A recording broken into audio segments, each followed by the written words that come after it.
I remember the sound of my heart cracking that morning as if it were a tangible, physical thing, a sharp, echoing snap that left me dizzy with disbelief. He'd actually done it. My husband, gone without warning, and the worst part? He hadn't just run off with any random woman. He'd run off with my sister. In that moment, standing in our half-empty bedroom with the sheets still warm from his body, I felt my entire world tilt. Photos on the walls became reminders of betrayal, every piece of furniture a witness to the lie we'd called our marriage. And I found myself clutching a crumpled note he'd left behind, unable to comprehend how the man I once adored could vanish into the night with my own flesh and blood. I guess I should start by introducing myself. My name is Margot, and I'd been married to Dean for almost 6 years. My sister Laura was 3 years younger than me, smart, impulsive, with a streak of restlessness that often troubled our parents. Growing up, she was the one sneaking out to parties while I studied for finals. The wild one, I used to joke. But I always admired her spark, even if it sometimes burned too bright. I never imagined that spark would ignite the bomb that demolished my marriage. Dean and I met shortly after college, both of us stumbling through entry-level jobs in the city. He was sweet and earnest, the kind of guy who brought me daisies when I felt low and never hesitated to give me the last slice of pizza. We married in a modest ceremony at a local church, the event overshadowed by my sister's flamboyant bridesmaid's dress, which she insisted on bedazzling with rhinestones. Laura's flair had always overshadowed me, but I didn't mind. Dean was my focus, and I believed we had a future full of quiet, devoted love. Over time, our life settled into a pleasant routine. Dean worked at a small tech startup, while I juggled a marketing position at a mid-sized firm. We got an apartment with enough space to host weekend dinners. Laura would sometimes join us, bringing wine and colorful stories about her nightlife escapades. I knew she was lonely, flitting from one short-lived relationship to the next. I tried to be her confidant, offering advice I wasn't always sure she wanted. But that was our dynamic, big sister guiding the free spirit. I never caught a hint of romantic tension between Laura and Dean. Maybe I was naive, or maybe they hid it well. Looking back, I recall the faint tension in the air when all three of us sat around the living room, but I dismissed it as typical sibling bickering. I trusted Dean completely, and I couldn't fathom him betraying me. So the day I came home from work to find them both gone. No argument, no warning, just an empty closet and Laura's text reading, "I'm sorry," I nearly collapsed from the shock. The text was all I got. Dean left a single line on a scrap of paper. "I'm sorry, Margot. We didn't plan this. I'm taking off with Laura." As if that excused anything. In the weeks after their disappearance, I swung between rage and despair. I couldn't decide who I hated more. My own sister for seducing my husband, or Dean for abandoning me so casually. My parents were horrified, but they couldn't reach Laura. None of us could. She changed her phone number, blocked us on social media. Dean vanished just as thoroughly. My coworker found me sobbing in the office break room one afternoon, and from then on, gossip spread. People pitted me, this woman whose husband ran off with her little sister. Friends attempted to rally me out of my misery, but I withdrew, licking my wounds. Night after night, I lay in our queen-sized bed, cold and alone, replaying every memory of our marriage, trying to spot the moment everything had gone wrong. Eventually, I filed for divorce by abandonment.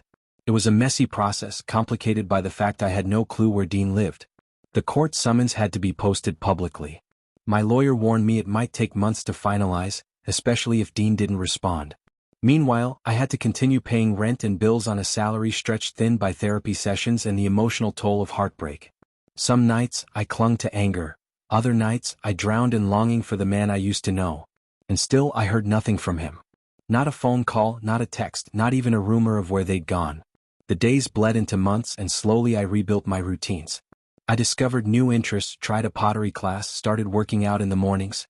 I told myself I was done with both of them, my sister, the traitor, and the husband who shattered every vow. My mother, after crying her eyes out, vowed never to speak to Laura again.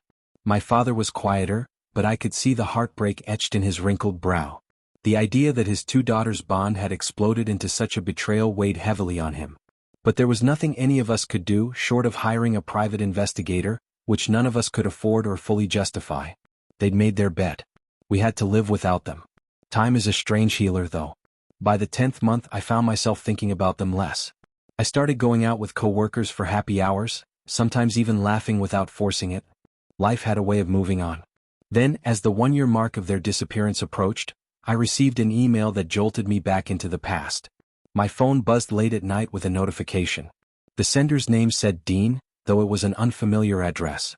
The subject line read, "I need you." My heart hammered so loudly I thought it would burst. Part of me wanted to delete it unread, the other part demanded answers. I tapped it open, breath held. His message was short, frantic, as if typed in a rush. He wrote that he was in desperate trouble, that Laura had left him and he had nowhere to turn. He said he regretted everything, apologized profusely for the pain he'd caused, and begged me to meet him at a diner on the outskirts of town. He claimed it was an emergency. My mouth went dry.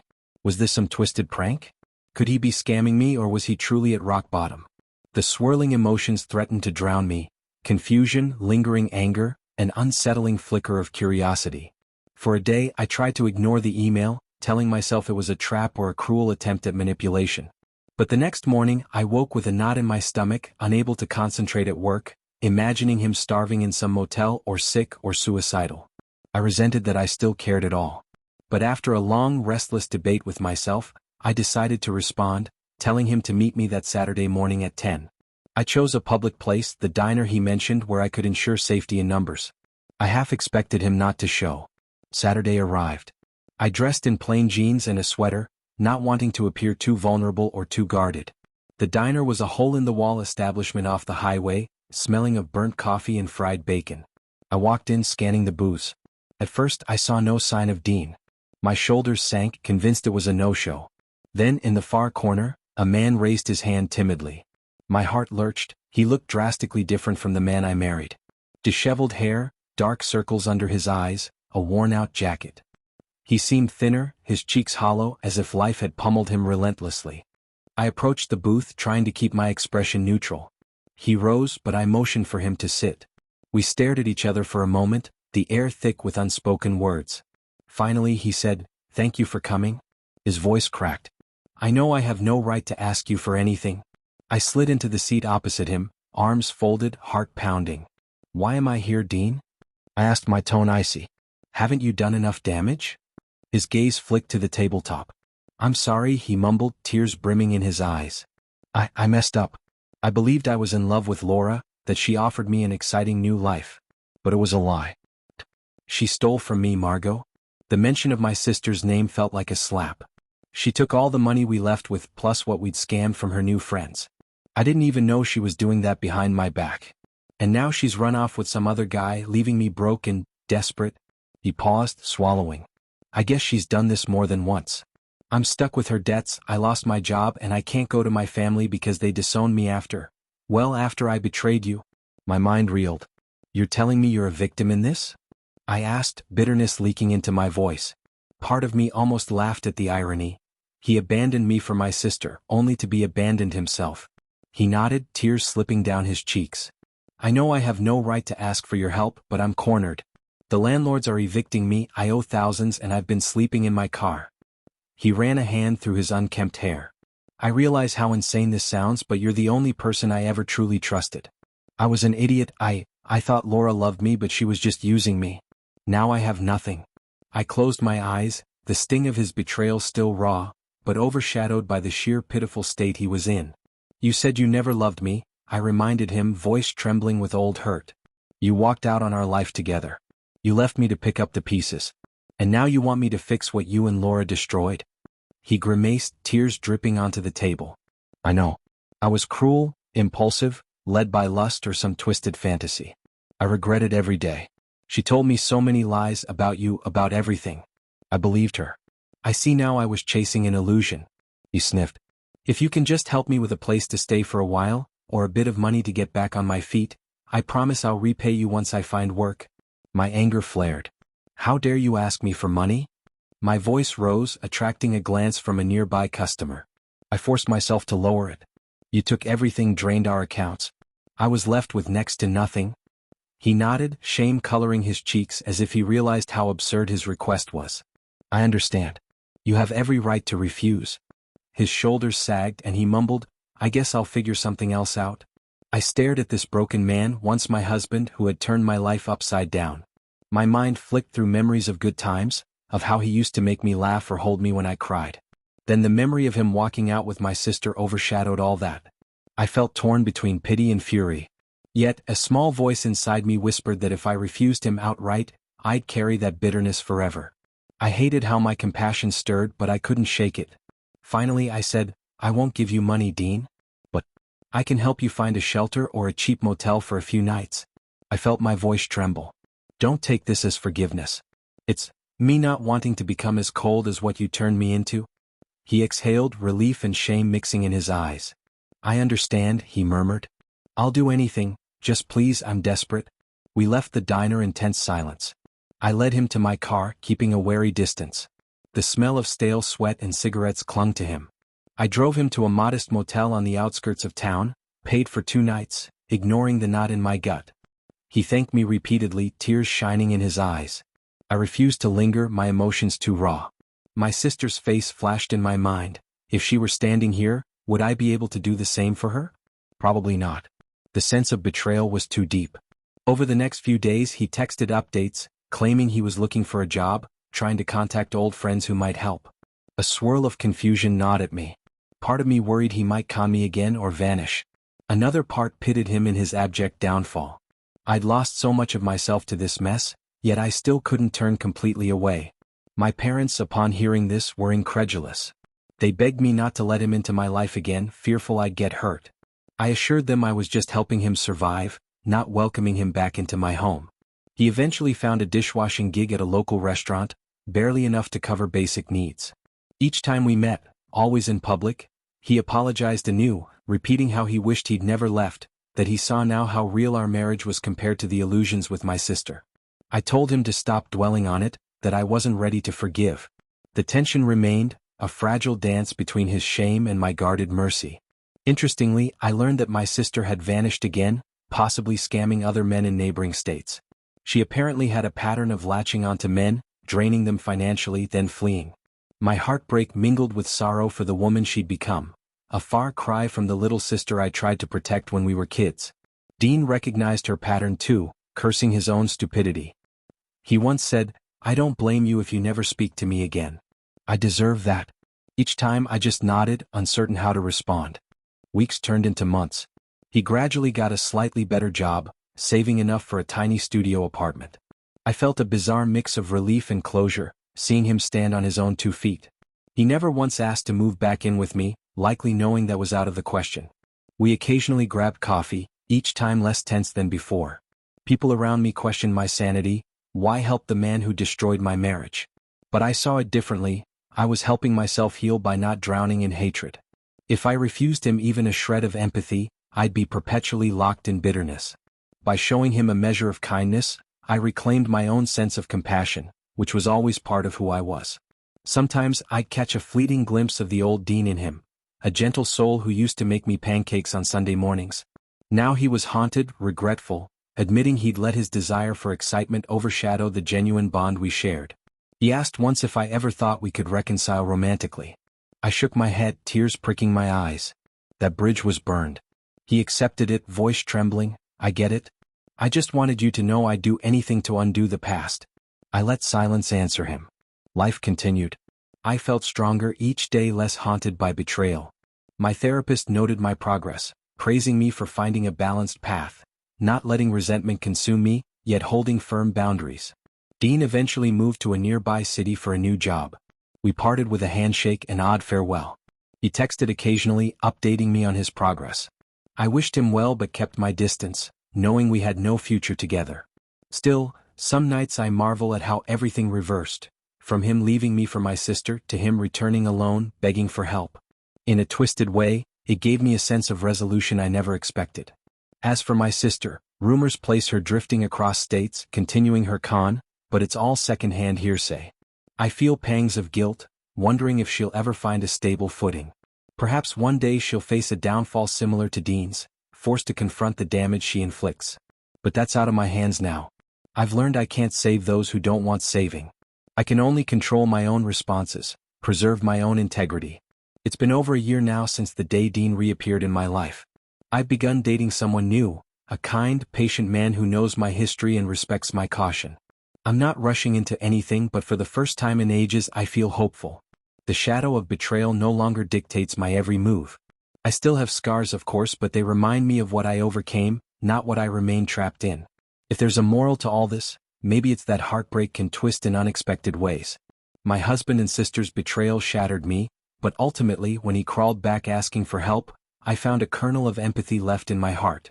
That empathy didn't mean forgetting or condoning what he did, but it let me rise above bitterness, reclaiming my power to choose kindness without sacrificing self-respect. In that sense I won. Because in a world where cruelty sometimes feels inevitable, holding on to one's humanity can be the greatest victory of all.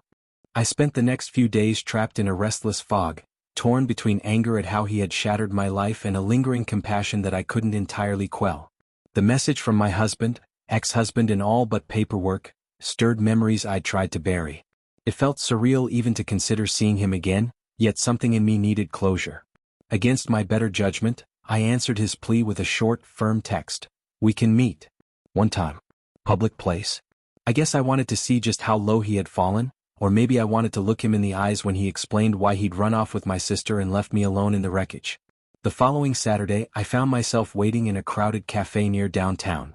I chose a table by the window, arms crossed, scanning every face that walked in. My stomach tensed when I finally recognized him through the glass. He approached, shoulders slumped, hair unkempt, wearing a rumpled coat I didn't recognize. He looked thinner, older somehow, as though the year away had stolen his easy smile and replaced it with caution. I hadn't seen him in 12 months and the difference was stark. Gone was the confident man who once teased me about my meticulously organized closet. This figure was almost a stranger. He slid into the seat across from me. We stared at each other for a moment, the weight of betrayal thick between us. Margot, he finally said, voice subdued. Thank you for coming. I nodded, heart hammering. I won't pretend this is easy, I replied, trying to steady my voice. What do you want? Direct, maybe harsh, but I had no time for pleasantries. He exhaled, gaze dropping to his clasped hands. I need help, he admitted quietly. I know how that sounds after everything I did, but Laura's gone. And I'm in trouble, financial trouble, legal trouble. I don't know where else to turn.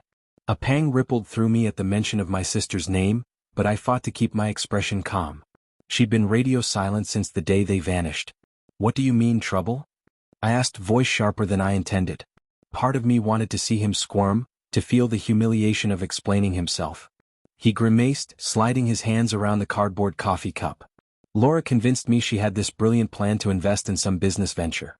She made it sound foolproof, but it turned out to be some scam she orchestrated, or at least knowingly promoted. She used my name on documents, credit lines, stuff I barely understood. And once the money dried up, she took off, left me saddled with the debts. His voice shook. I lost my job months ago because I couldn't focus. Now I'm facing legal threats from lenders, maybe even criminal charges if I can't prove I was duped. God, Margot, I'm drowning. I stared at him, an incredulous mix of fury and pity churning in my gut. He'd walked out on our marriage, drained our savings, and hopped into bed, literally and figuratively, with my sister's schemes. Now he sat here begging for my assistance. Why on earth would I help you? I asked, shaking my head in disbelief. After what you two did, do you honestly think I owe you anything? He swallowed hard, eyes rimmed with tears. No, you don't owe me, he said, voice wavering. I realize that. But I'm desperate. And he hesitated, looking pained. I know this sounds insane, but I never stopped caring about you. I regret everything. If I could go back, I'd never have left. He paused, tears forming. I know sorry can't fix what I did. But I'm at the end of my rope. A bitter laugh escaped me. You regret leaving now that Laura scammed you? Not exactly a testament to genuine remorse. My chest tightened, memories of how he used to hold me whenever I was upset. I hated that I remembered such tenderness while staring at a man who'd caused me unimaginable heartbreak. What kind of help are you expecting? He fiddled with the coffee lid. I need a place to stay for a bit, or maybe a loan. Just until I can straighten out the legal mess. My name is tarnished and I can't get a decent job. I have nowhere else to go. My parents moved states, my friends sided with you or cut me off. I'm alone. His face contorted in despair. I know I don't deserve your kindness, but you're the only person I can trust to at least hear me out. My jaw clenched. The irony was thick. After betraying me for my sister, he now wanted sanctuary from the storm she created. You do realize the last time I trusted you, you left me with nothing, right? I said, voice trembling with old pain. You and Laura ruined my life. You robbed me of love, money, dignity. And you have the nerve to come here, claiming you have nowhere else to turn? My eyes stung with tears, though I tried to blink them back. What if this is just another con? He shook his head fervently. No con. Believe me, I've learned my lesson. Every day I regret how I threw us away for a fantasy with your sister. He exhaled, shaking his head. She's not who I thought she was. That's not your problem, I know. But I see now how badly I hurt you, how foolish I was to chase excitement. I'm truly sorry. The rawness in his voice gave me pause. I studied his face, lined with regret that might be genuine. I'm not letting you move back into my place, I warned. I'm not prepared to risk that. And money? I barely have enough after what you two took. He nodded, tears slipping free. I understand. Even a couch to crash on for a few nights or help finding a cheap motel. Anything. I have to face these debts, maybe go to court soon. If you can just point me in the right direction. He set his coffee down, voice unsteady. I know I hurt you, but if there's even a sliver of compassion left in your heart, please. I'm begging. My stomach churned with conflicting emotions. I despised how I still felt a glimmer of compassion. Everyone in my life would call me a fool for not slamming the door in his face. But I also knew what it was like to feel abandoned and desperate. Slowly I exhaled. I'll help you find a motel, I said, my words measured. I'll cover a couple nights if I must. But I'm not promising more than that. You broke my trust and I can't just brush that aside. Relief flooded his features. Thank you, he whispered, voice cracking. I don't deserve it, but thank you. Tears glistened in his eyes, and for a moment I saw the man I married, a kind soul who once comforted me when my grandmother passed away. Maybe that man still existed under the layers of selfishness and mistakes. Or maybe I was just too soft-hearted. We left the cafe, stepping into the late morning sun. Standing on the sidewalk, I felt the weight of memories pressing in. All right, I said briskly, rummaging in my purse for my keys. Come on. We'll find you a motel near the bus line. He followed at a short distance, head bowed. I could feel passers-by giving us curious glances, but I ignored them. The drive was awkward, tension filling the car. I tried focusing on the road, ignoring the swirl of emotions roiling inside me. We found a rundown motel in a rougher part of town, the neon sign flickering. I paid for 3 nights, pressing my lips thin as the clerk eyed us suspiciously. Dean mumbled thanks, shoulders hunched. I asked if he had a phone or a number to reach him. He shook his head, said his phone got shut off when he couldn't pay the bill. With a sigh, I agreed to meet him at a nearby diner in a couple of days to check his progress. It felt surreal to be scheduling a meeting with the man who once shared my bed. I drove away, hands gripping the steering wheel until my knuckles whitened. Part of me was furious at myself for helping him. Another part felt a tiny shred of relief, like I'd performed a moral duty. If I turned him away coldly, would that truly make me any better than the betrayal he inflicted? The next few days were a blur of work obligations and subdued social interactions. My best friend, Monica, listened in disbelief as I recounted the events. She called me insane for assisting him. But she admitted she couldn't imagine the emotional tangle I was in.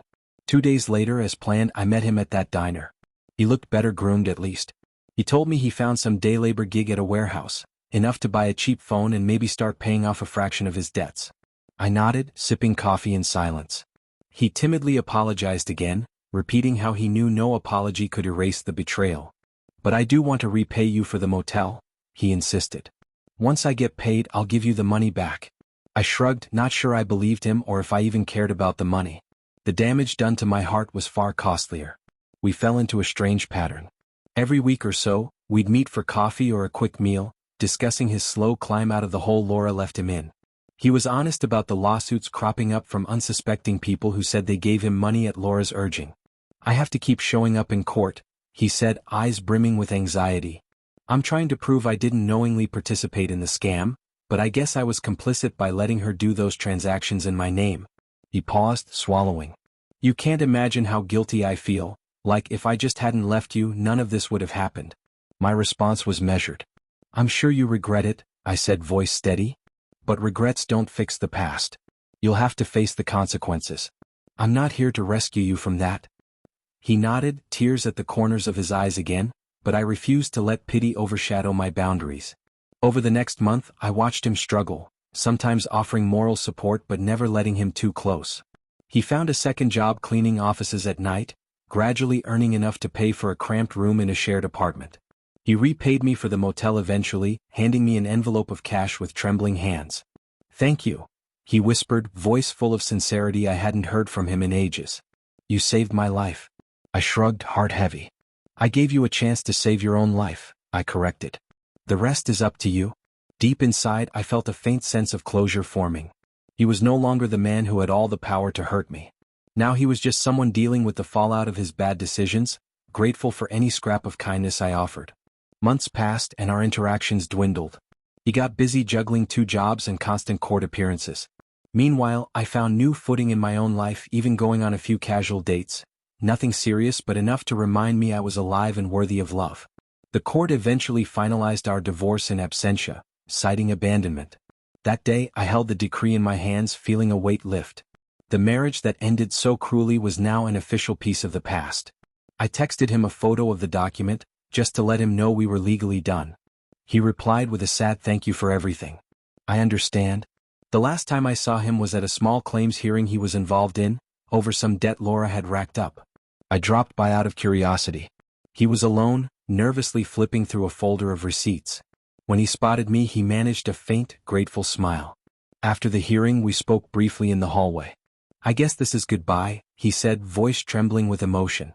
I'm leaving town soon, maybe heading to my brother's place a few states away, trying to start fresh. I want you to know that you were the best thing that ever happened to me, and I'm sorry I ruined it. I stood there, a lump in my throat. Part of me almost reached out to hug him, but I resisted. I hope you find whatever you're looking for, I said quietly. I really do. He nodded, tears in his eyes, then turned and walked away. The echo of his footsteps vanished down the corridor, leaving me in a hush of finality. That was it. No epic confrontation, no grand apologies, just 2 weary souls acknowledging a chapter had closed. I walked out of that courthouse into crisp autumn air, feeling oddly at peace. My sister never reappeared, at least not in my life. Rumor said she was off in another state, pulling more scams or drifting aimlessly. Part of me still wrestled with heartbreak over losing her trust, but I'd learned the hard way that some people can't be saved from their own destructive patterns. As for me, I found a renewed sense of self, proud that I hadn't let bitterness consume me. Sure, I gave my husband help when he didn't deserve it, but in doing so, I freed myself from the weight of anger that might have dragged me down forever. I guess that's how it ended. My husband ran off with my sister, took everything, and a year later he was the one broken and begging for my mercy. I gave him just enough to stand on his own again, not because I wanted him back but because I refused to let betrayal turn me cruel. In the end, I walked away with my dignity. The scars are still there, but they remind me that love is complicated, people can change or reveal who they truly are, and the only control we have is how we respond. I responded with empathy and boundaries, a delicate balance that let me move forward unchained by resentment. And perhaps that's the greatest victory of all, finding strength and compassion without losing myself to the pain they caused.